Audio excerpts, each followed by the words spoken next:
fac totul să meargă. Iubirea pură este tot ce ne leagă. Nu mă pot lupta cu mâinile goale. Nu mai am arme pentru vorbele tale.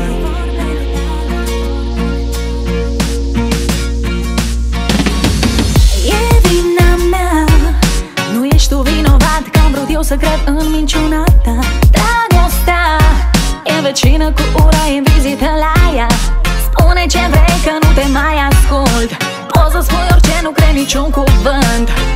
Ești mincinos de meserie și știu cum să mă minți frumos.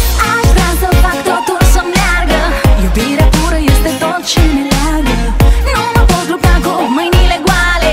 Nu mai am arme pentru vorbele tale. Aș vrea să fac totul să meargă. Iubirea pură este tot ce ne leagă. Nu mă pot lupta cu mâinile goale.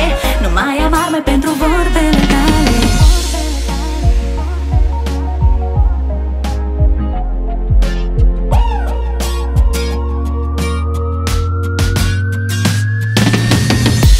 Spune că mă iubești până la sfârșitul lumii.